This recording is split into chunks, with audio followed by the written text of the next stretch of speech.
Hey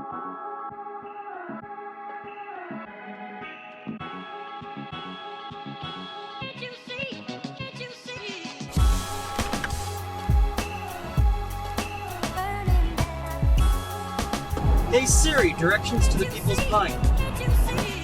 Starting route to the People's Pint's home. For 28 kilometers, continue on 401 West.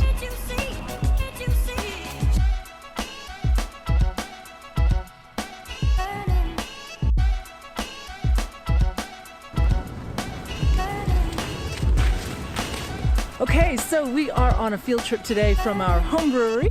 Yeah, we're going to take a visit to two of our friends, Doug. Hi, I'm Doug. And Pietro. Hi, I'm Pietro. They're starting their own commercial brewery called the People's Pint. This is People's Pint Brewing Company.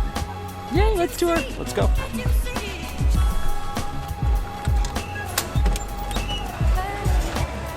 Hey guys.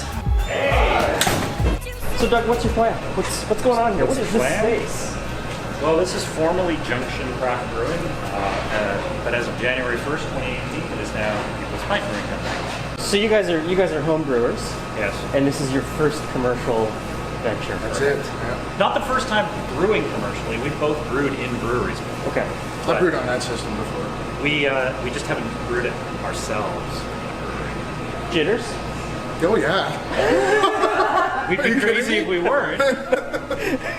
Pretty nervous. But we're excited. I mean, it's a big undertaking. I mean, anything that's worth doing should scare you a little bit.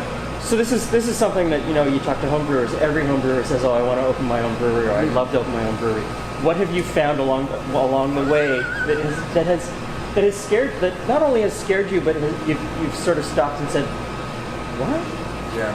Well, a big part of it for me was I've wanted to do this for the last 6-7 years, and but I had this moment where I thought to myself, I don't know enough to do this, and so I sought out someone who knew more than I did about brewing.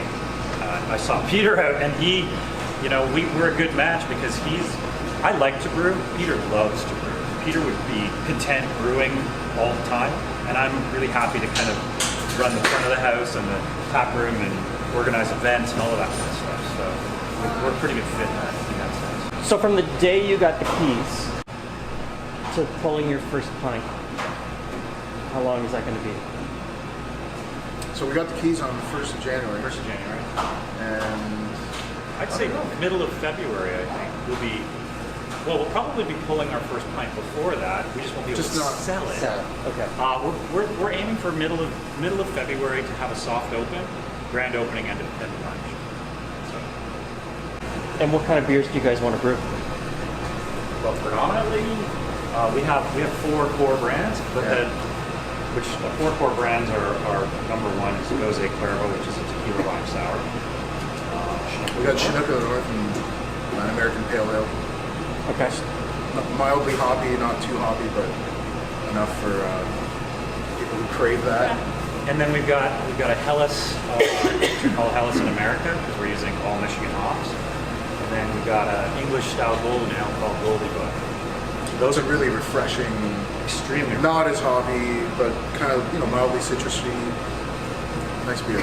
So those are the core brands, and then we're planning to have 12 taps, maybe 14, depending on the homebrew fridge situation. Okay. But that means there's a lot of room for small batches and experimentation.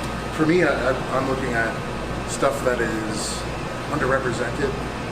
Kentucky Common, Cali Common. Actually, Cali Common's kind of coming up to the forefront in Ontario. Bach beer, different kinds of lagers that are really smooth and easy to drink. But So you guys want to mix it up quick? we're a little different, yeah. He wants to stick traditional styles. I want to do weird stuff. Okay. There's going to be some crossover. I mean, I want to do the sarsaparilla ale that I've done in the past, and the mango fett milkshake IPA, and just different things, kind of trendy beers. You guys should seriously come back at some point and brew a beer. Anything you want. What do you have in mind? I'd love to do it with Vienna lager. That's a great idea because that's another one of these underrepresented styles that I think the world needs. I like it. It's a really smooth beer. It's a beer that I actually like to sit down and drink. I mean, other beers that we've brewed, There's a Northeast IPA that we did at the People's Pint event. It had back at home. that, it had that, yes, it had the sumo wrestler's name. Yeah, and I like that beer too, but after a glass of it, I'm kind of like, I'm done.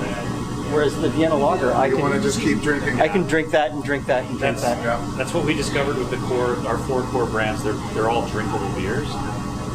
Yeah. I kind of like. People just sit and drink. Yeah, I'd rather have a drinkable beer than something that's. It's nice to have something different, something that pairs well with something that you wouldn't normally have. But then there's also just the beer that you want to come home and drink. Yeah. It's fun to try interesting stuff, but at the end of the day, I usually go to the same beer over and over again. So we'll come back and we'll do the. We'll come back and do the Vienna Lager. Yes, now we've got you recorded. Oh, on tape. We've committed to it. Of course, that means we've committed to it as well. That means you guys gotta So, yeah, So I guess I've got to we might work have on to do that it again. recipe. I'm gonna have to work on the recipe. Cool.